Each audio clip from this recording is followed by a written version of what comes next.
Welcome to the Dire podcast. I am your host, Sean Pfeil, and today we are going to have a lot of fun. I'm going to discuss my 2020 hopes and dreams. These are going to be things that I hope get announced or released in 2020. We're going to have a quick meditation session. We're going to center our thoughts and de-stress to some video game music. And then at the end of this episode, I am going to add 5 games to the list, which is a list of every game I have ever played.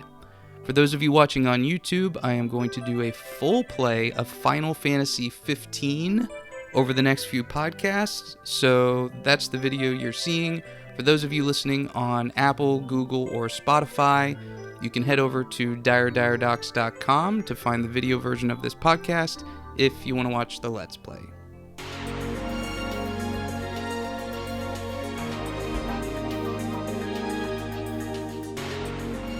Alright, so let's jump in. There's a lot of different things that I hope happen here in 2020. Realistically, most of these will not happen. In our last podcast episode, we talked about rumors that were posted on Pastebin.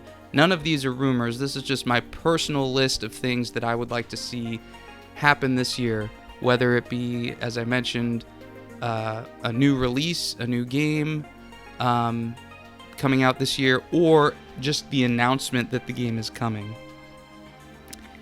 There are a few different games on this list, so we'll jump in. I think to start off, I just want to say new IPs. Yes, I want to see new IPs that are fun, entertaining, that are epic. There's really not too much to say about new IPs because you don't know what those IPs are until they come along. So I'm just going to start off the list saying, yes, I want new IPs. Everything else on this list is pretty much an IP that already exists today. So, ports and sequels is pretty much going to be the name of the game for the rest of this list. But I do want to highlight new IPs. Let's go. Before we get into games, let's talk about the PlayStation 5 coming out later this year. I would like to see full PlayStation backwards compatibility. So they've announced PS4 backwards compatibility. Unsure if that means it will read the disc or if it will play the digital games. I'm going to assume both. But I would like to see PlayStation 1, 2, and 3. We had PS1 backwards compatible on PS2. We had PS1 and PS2 backwards compatible on certain models of PS3, and then the PS4 wasn't backwards compatible with anything. So it would be really nice to have 1 through 3 available on PS5. There's, in addition to discs, I really want to see digital downloads because there's been a lot of games that I've purchased, whether it be for PS3 or for the Vita, and I don't want to have to rebuy those again or not be able to play them because I don't have the disc. There's going to be a few different games on this list that I hope will get ported to the PS5. We'll get there shortly. Smash DLC characters. Let's talk about this for a minute. So, Super Smash Brothers, they came out and did the main character for Fire Emblem is the final character in the first round of DLC characters. There's going to be a new wave of DLC characters. There's going to be 6 in the next wave. So here's a couple that I would like to see. Most of these, if not all of these, probably will not happen. I don't even have a full list of 6, so we'll just jump into these. Sephiroth. I want to see Sephiroth in the game. Cloud's in the game. You got to put Sephiroth in the game. There's plenty of other Final Fantasy characters that would be better than Sephiroth, but, having the villain of Final Fantasy VII in there to match up with Cloud, the hero, I think would be a lot of fun. And just also the craziness of seeing Sephiroth fight Link or Mario or Kirby, I think would be really funny. I'd like to see Hollow Knight in the game. Hollow Knight got a big boost when it came out on the Switch a couple years ago, and I believe Silksong had a trailer, I think, in one of the Nintendo Directs. I'm not sure. So it would be nice to see Hollow Knight in there. Monokuma, this is kind of an outside pick. from Danganronpa. I think that would just be hilarious to have him in the game. Not sure what his moveset would be, but the comedic lines that he brings to Danganronpa I'd like to see in Smash. Master Chief, I think that one's probably the most realistic, believe it or not, out of everything on this list. Nintendo and Microsoft seem to be getting along pretty well, and having Master Chief be part of the second wave of DLC to coincide with ports of Halo on the Switch, I think would make a lot of sense. The last character I've got on here is Eevee. This is a character I've stood by since the TGR days. I think Eevee would be a really cool playable character in Smash from the perspective of you can evolve Eevee into one of its different forms during the match, or potentially be able to devolve back into Eevee and then re-evolve into something else. And I think there'd be a lot of different mechanics there that would be a lot of fun to mess around with. So with Pokemon Go having come out a year or so ago and the focus on Eevee, I'm wondering if Eevee's going to get its chance in the spotlight. Well, let's move on to 2020 releases. These are games that I would like to see come out this year. I've only got 2 on this list for announced games. So these are games that have already been announced, so these aren't brand new titles. I really hope they come out this year. I'm not sure if either of them have been confirmed for this year. The first one is Hollow Knight Silksong. I think this game might have been confirmed for 2020, but I'm not entirely sure. There was some hope that it was going to come out in 2019, but it didn't. I would not be surprised if they did a Silksong Shadow Drop closer to E3 or maybe during a Nintendo Direct. Hollow Knight, I hadn't played it until it came out on the Switch a couple years ago at E3, and it blew my mind. It's the best Metroidvania, in my opinion, and Silksong, very much looking forward to that, and it would be great if it came out this year.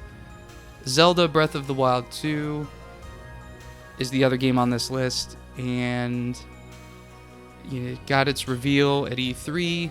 They said they're working on it. We haven't seen anything about this game since. You would think that they've already got a lot of assets they can reuse from the original game, which came out in 2017.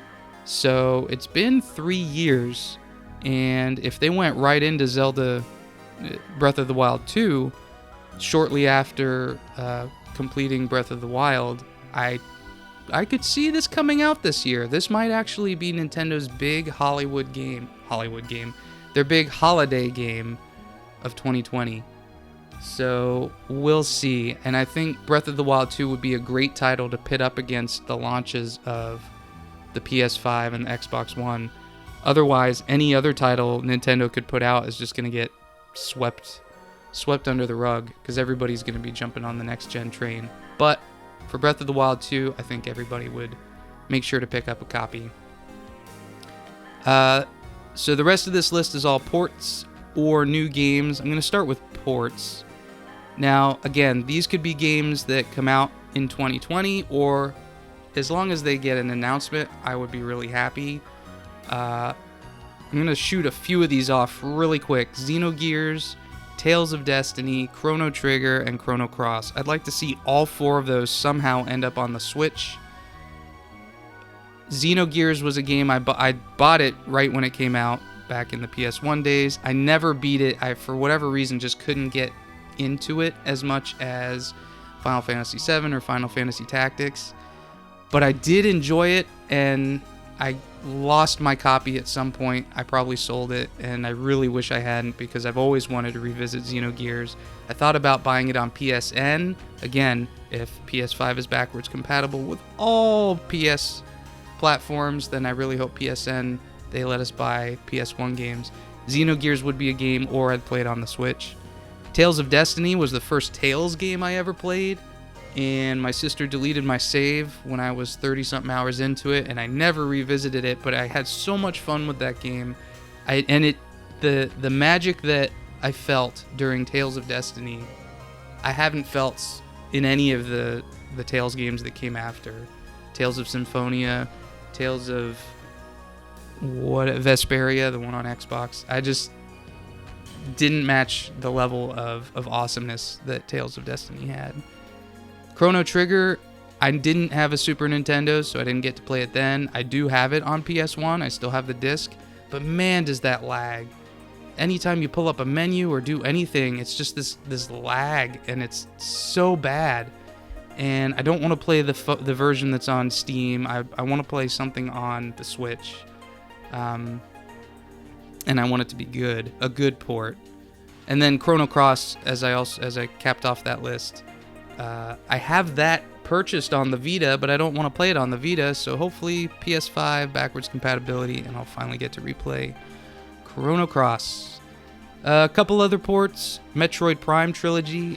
There's rumors that this is already done, and the only reason it hasn't come out yet on the Switch is because Metroid Prime 4 got rebooted, and so they decided to hold on to the Metroid Prime Trilogy remaster, releasing it because they want to release it a little bit closer to when they expect Metroid Prime 4 to come out.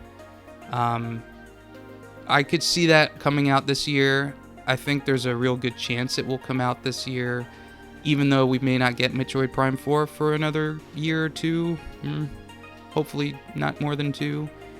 And I think that would actually be a good game to release over the holidays to get some more folks playing stuff on the Switch. And lastly, Phantasy Star Online. So E3 last year, we on TGR, we did a special, and we all had to pick a game that we thought could get announced. And I went out of my way to say Phantasy Star Online. I've loved this game since it was on the Dreamcast. The version on the GameCube was even better. And I have my GameCube version. I could go boot it up today, but I really want to play it on the Switch. I want to be able to play it on the go. And I thought it would get announced at E3 as sort of like a hope and dream. And they announced Phantasy Star Online 2 was coming to the West. And I was hoping that they would end that with a PSO Episode 1 and 2 port announcement, but they didn't. So I'm hoping we'll get the original Phantasy Star Online. Phantasy Star Online 2 is coming, but I would like the original. Okay, let's jump into some new games. Octopath Traveler 2, realistically, this isn't going to get announced in 2020, but I would like to see it get announced eventually. They just announced Bravely Default 2, I believe, at the Game Awards. I believe it was at the Game Awards. So Octopath Traveler 2 is not coming out for a long time. I had a lot of fun with the original game. It was not perfect. It had problems with the items and the weapons and the loot system in the latter half of the game. You basically just stopped getting anything good. Like they didn't have enough tiers of loot to progress your characters. Your characters still progressed, but the loot at some point stopped. There was some repetition in there, but I loved the music, I loved the story, I loved the visuals. I want to see them improve upon what they've already done in a sequel. And if they announced it this year, that'd be fantastic. But I don't know, we'll see. Mario Golf on the Switch. I loved Mario Golf on the GameCube. I bought Hot Shots World Invitational, I believe it was called, on the Vita, to scratch that Mario Golf itch. And Hot Shots was fantastic. Everybody's Golf on PS4 was not. I didn't enjoy that game as much. So I'd like to see Mario Golf make a comeback on the Switch. Mario and Rabbids 2. I enjoyed the first game. I haven't revisited it since I beat it. I bought it, beat it, and was done. But I'd be interested in a sequel. The SRPG elements were a lot of fun and surprisingly difficult. That game I thought would have been a lot easier just because of it being Mario, but it wasn't. Towards the end, it got pretty challenging. So we'll see. Be interested in a sequel. I'd like to see maybe a little bit more open world exploration, maybe a world map of some kind.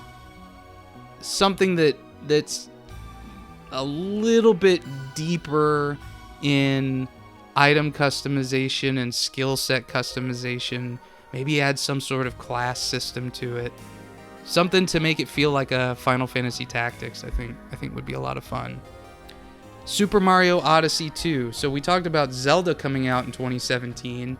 Well, so did Super Mario Odyssey, and I'm wondering if they are working on a sequel to Super Mario Odyssey. I don't think they released any DLC for the game as far as new worlds or anything. So we've got Isle Delfino that they could go visit. I think there's a few others from there's plenty of other worlds in the various Mario catalog of games that they haven't visited that they could put in a sequel. I mean, it's Super Mario Odyssey 2. I mean, I don't know what else to say. It'd be a lot of fun. I really hope they get rid of the rabbits this time around. I thought those were so stupid. So if they do a sequel, they need to bring the Koopalings back. They need to do a little bit more with the citizens of Mushroom Kingdom. I think Luigi coming in as a DLC character for beating times and multiplayer stuff, I thought was not great. So be able to switch maybe between Mario and Luigi, that'd be cool. Make Luigi playable this time around.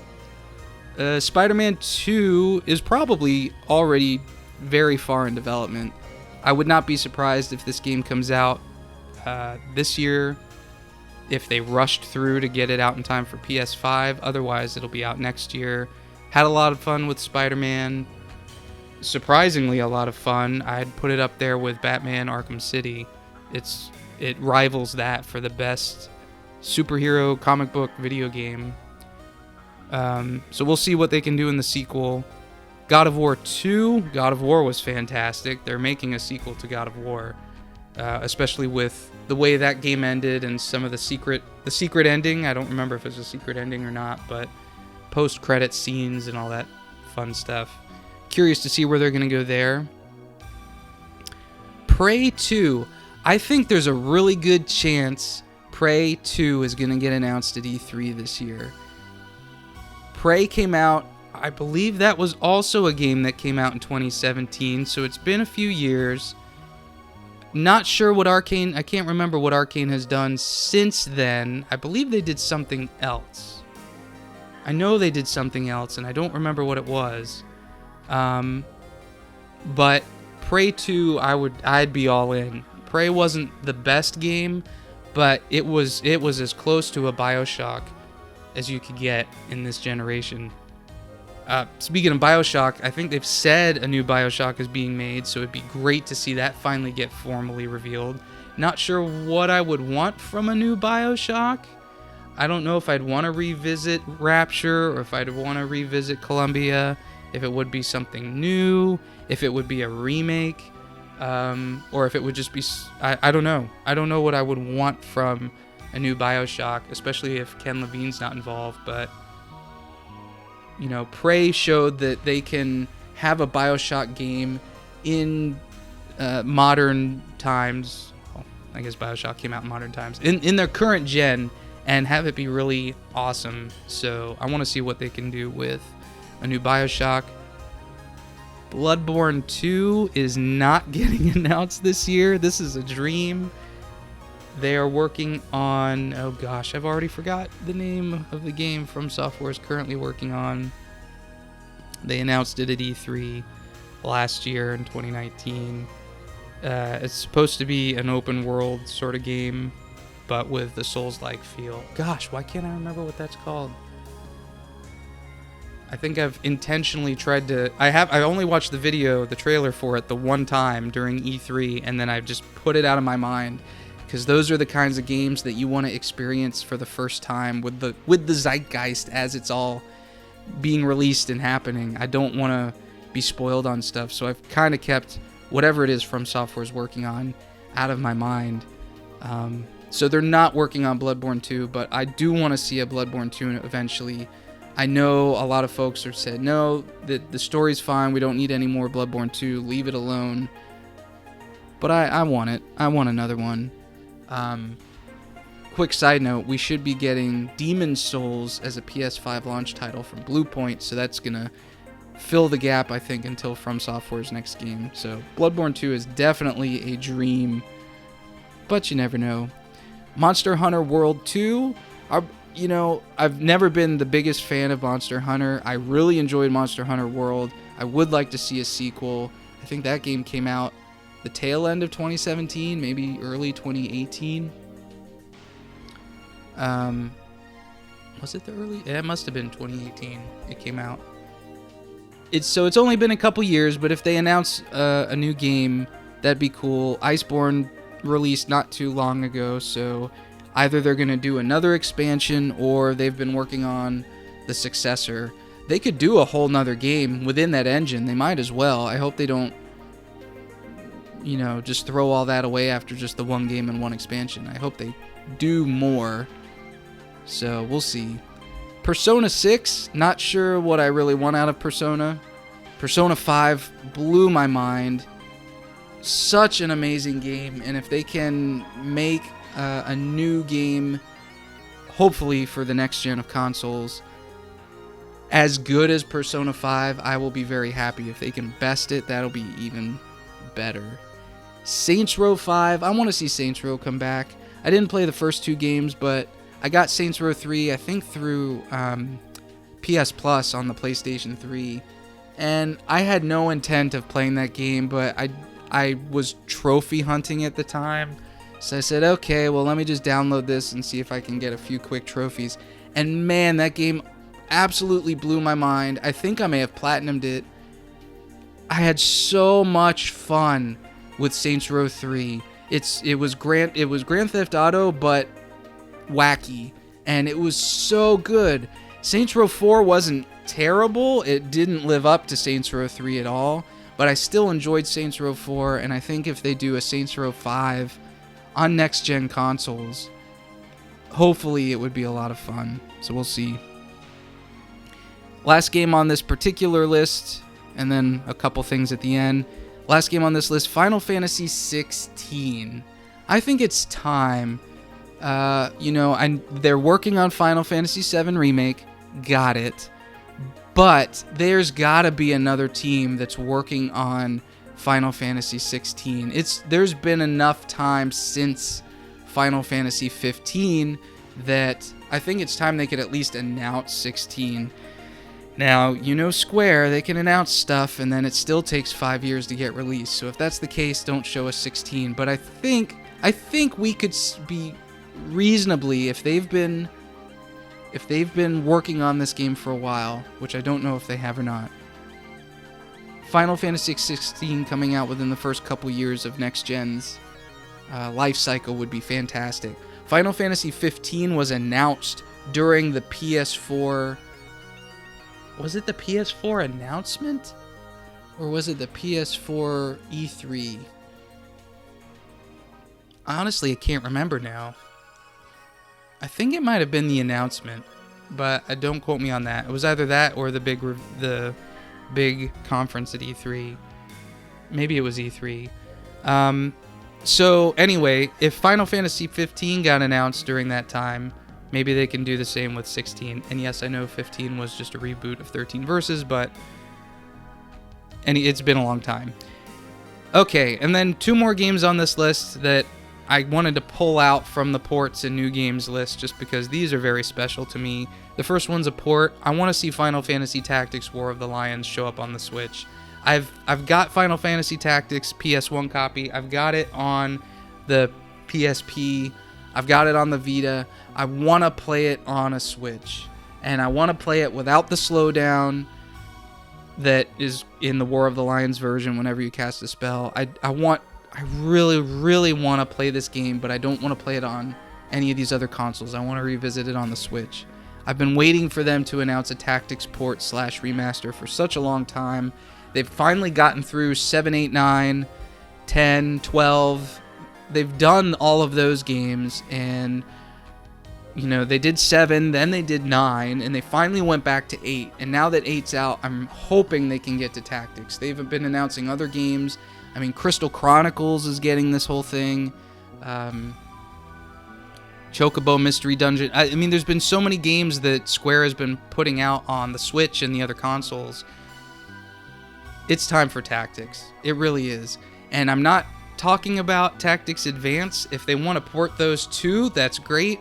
I'm talking about the original. That's the one. That's the one. The one. And then to end this list, Final Fantasy Tactics 2. I'm not sure where they could go story-wise, and maybe they don't even go and reuse any of the cast from the original game. Maybe a few folks here and there, but I would love to see a new game in the world that the original Tactics created that has some sort of reference to the original game. And I think they could do it. Even if it was technically a prequel, I would be okay with that, but I want to see something in the world of the original Tactics. And yes, I know I could go look at what they've done in Final Fantasy XIV with Tactics, but that, I think even the creator said that don't look at that as canon, like that's just side story it's not fan fiction because they made it, but it's an alternate reality. So don't look at that as the original Tactics. And I'm, over the past year or two, there was a lot of media came about what an actual Final Fantasy Tactics 2 looked like at one point, and it didn't look like the original Tactics did, but it got a lot of people thinking, man, it would be so nice if all this stuff is leaking out here. Maybe does that mean there's something cooking somewhere behind the scenes? So we'll see. Tactics is not on the list yet. It will be someday. I'm waiting for just the right time to put it on the list, but I expect it will likely be very much towards the top when the time comes. One of my most absolute favorite games of all time. And that's it. I mean, there's still plenty of other games I would like to see come out in 2020 or be announced, but I think that was a pretty healthy list. If all of those came out, this would be easily the best year of gaming for me, period. But that's not going to happen. It was hopes and dreams. If I can get one or two of those, maybe even three, I would be very happy. So we will see what happens as the year goes on. The PlayStation 5 is revealed and announced. The Xbox Series X is revealed. And whatever happens at E3. So we'll see. Now we're going to take a quick mental break. One of the reasons for this podcast is to help me combat my anxiety. So for the next couple minutes, let's relax and meditate with some music from Skyrim.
That was Far Horizons from Skyrim, The Elder Scrolls V. I hope you were able to clear your thoughts, because now we're moving on to the list.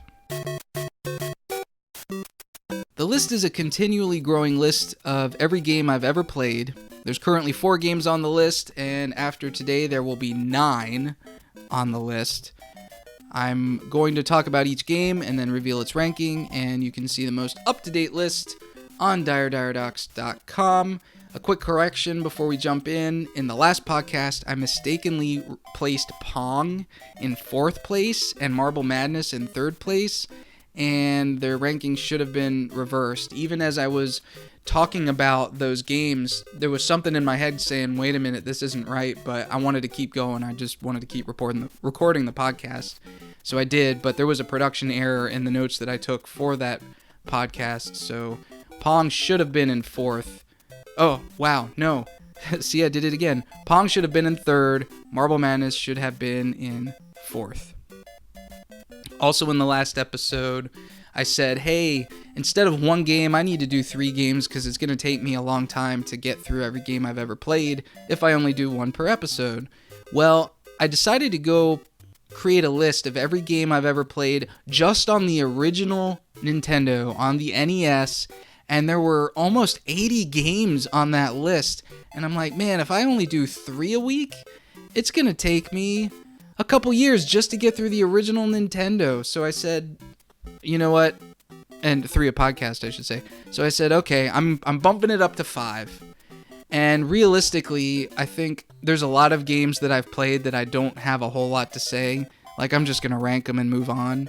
And so the games that I really want to talk about will be the featured game. So, Super Mario Bros. 3 being the featured game of today's podcast. But before we get to that, let's jump in. Here's 5 games to add to the list. The first one is Space Invaders. Don't have a whole lot to say about Space Invaders. It was fun. Back when, you know, that was the style of game that existed, even into the Nintendo and the Super Nintendo and the Genesis. I think it was still fun to go back and play arcadey games like that. In this day and age, it's almost like a phone app that you'd whip out and play for like 30 seconds and then delete and never play again. It's sad that it's gotten to that point, but at the same time, it's awesome that it's gotten to that point, that something like that could provide so much joy and entertainment and happiness when it came out is now like we've progressed so far past that. I'm going to put it in 7th, which is above Pong. Pong is now in 8th place. So Space Invaders comes in at 7th on the list. Next up is Asteroids. What I really liked about Asteroids was the momentum. I didn't see a whole lot of that early on in games. I mean, there definitely was momentum in like a lot of platformers and racers, but there was just something about shooting asteroids with this ship that you're constantly spinning out of control and sliding across the screen that I really enjoyed. So it gets the spot over Space Invaders. Asteroids comes in 6th. Pac-Man is the next game on the list. Pac-Man, I can't say I was the biggest fan of Pac-Man growing up. Again, the past 3 games have all been arcade games. It was fun, and I remember as a kid liking the ghosts. I think there was a Pac-Man cartoon that I'd probably seen every once in a while on TV back in the day. It's Pac-Man. I really don't have much else to say about that. That comes in at 5th. Mario Brothers, not Super Mario Brothers, but just Mario Brothers. I must confess, I'm not sure if I've actually played the original Mario Brothers outside of the version that you can play in Super Mario Brothers 3. So this might be cheating a little bit, but I'm going to assume that the version in Super Mario Brothers 3 is close enough. I know it's not the same, but close enough to the original that I can at least talk about it. Now, I don't know if Mario Brothers was 2-player or not. I'm going to assume it was, but when my brother and I, when we were younger and we played it on the NES through Super Mario Brothers 3, oh man, there were times that we'd sit down to play Mario 3 together, and then we'd just constantly compete over Mario Brothers, and it can get really competitive and a lot of fun when you're intentionally trying to kill the other player, as opposed to cooperatively beating the level. We turned it into a bloodbath, and it was so much fun. Yeah, not sure what else to say there. It comes in at number 4. Okay, let's talk about our featured game, Super Mario Brothers. Now, I'm not going to have too much to say about this game relative to the other featured games that we've discussed on previous episodes. But Super Mario Brothers, I don't think it was the first game I've ever played, but it was my first video game. My parents got me a Nintendo when I was 4 or 5 for Christmas, and Mario was the game that came with the system. And I still can vividly remember the first time I played Super Mario Brothers. I remember there were, I don't remember who. I know it was probably just my parents, but I feel like my grandfather was there too. So I think, it was Christmas, so they may have all come over later that day. But people were watching me play for the first time, and I was just getting used to the controls. I was getting used to jumping over Goombas and finding the mushrooms and trying to jump over the pipes and things like that. And I remember struggling a bit, but I wasn't frustrated. And I remember getting to the section in World 1-1 where you've got the four question blocks. You've got 3 on the bottom and 1 on top, and the one on top's got the fire flower in it.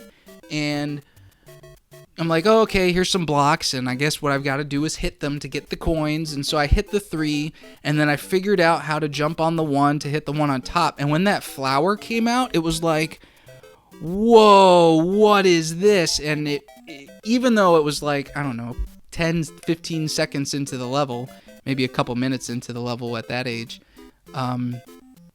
there was something about seeing something new. Even though the whole thing was new to me, I think it had taken me a while just to get to that point in the level. And seeing something new, something stuck in my head that day where I realized that games could do anything, and it could be anything that you couldn't expect or predict. There was this adventure, there was this unknown to games that really excited me, and it all goes back to seeing the fire flower for the first time appear. I hadn't even gotten it, and I remember struggling to get it, like having to jump up on the block and then jump to the left and then jump back over to the right to get the fire flower. It took me a while to master that. But that was a gaming moment that really has stood out to me all these years later. The first time I got into the underground area, World 1-2, and I mean, oof. Again, it just reinforced what I had found with the fire flower. It's like, okay, I beat the level. I thought maybe I had beaten the game. I didn't know. And then, wow, look at this world. Like, it's all dark and everything's got a different color to it, and the music's different. And man, like it was great. And then even after that world, I remember I used to call it the treetops level, and it was such a big deal to get to the treetops. I did eventually beat Super Mario Brothers, I think with the help of my dad. And actually I remember my dad beating the game and then going to work, and then I got to play the New Game Plus, if you will, where all the Goombas turn into the hard shell, hard hat guys. Anyway, those first few levels of Super Mario Brothers really taught me a lot, and it really opened my eyes to what games could be like. And it was something that struck me at that young of an age, and that quickly. This was the game. Super Mario Brothers was the game that got me into gaming. Like, it hooked me in a way that I don't think, thinking back, it would be like, if I gave it to my daughter, who by the way, she's 5 now. She's played the original Mario. She's played it on the NES Classic. She didn't care for it. But she's seen other games. She's seen me play games. She's been playing Super Mario Odyssey. So, that's something, we're in a totally different world now when it comes to gaming.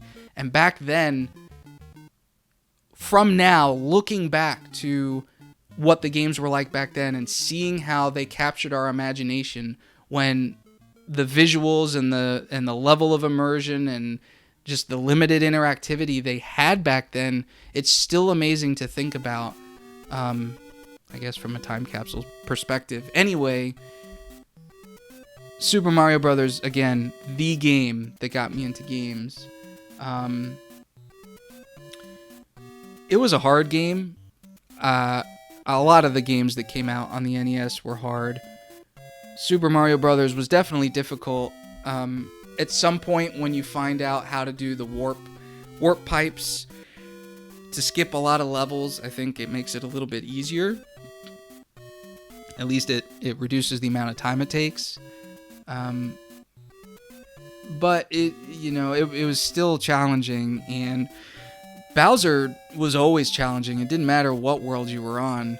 I always struggled with him. I'd always get hit. So it's like if I went in and I was Small Mario, I was probably not going to make it. So I always had to have at least one health point. Basically have the Super Mushroom to jump him. I didn't like the dungeon areas though. I hated the music. Absolutely hated the music in the dungeon level. Otherwise, it was okay. I thought the silver parts of it were real cool as a kid. You're in this colorful blue and green world. You're in the underground zone. You're in the treetops. You're swimming in the water. And then all of a sudden, you're just in this silver castle dungeon thing with lava everywhere and fireballs and rotating fire. It was really cool visually, but I hated the music. Oh God, I hated the music. Yeah, I don't really know what else I want to say about Super Mario Brothers. I think I talked really the most important part about it up front. It's a game that has aged well, but it hasn't aged as well as other games, I guess I should say. I mean, I look at Super Mario Brothers 3, and I look at Super Mario Brothers, and I would say Super Mario Brothers 3 has aged so much better. But the original game is a classic, and yeah, I guess I don't really have too much else to say about it. So Super Mario Brothers 3, when I'm looking at where it's going to go on the list, so Mario Brothers came in at 4th. So there's two other games on the list above Mario Brothers. There's Final Fantasy VII and World of Warcraft. I'm going to have to put Super Mario Brothers in 3rd, below World of Warcraft.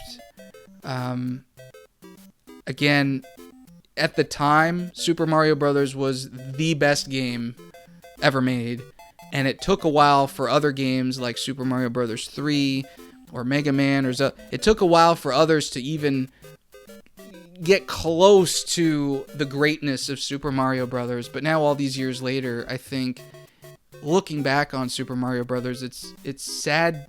It's both sad and exciting to see a game that you once cherished as the best game ever to have fallen so far down on the list. Because as this list grows, the list grows, there's going to be a lot of games that are going to get in front of Super Mario Brothers.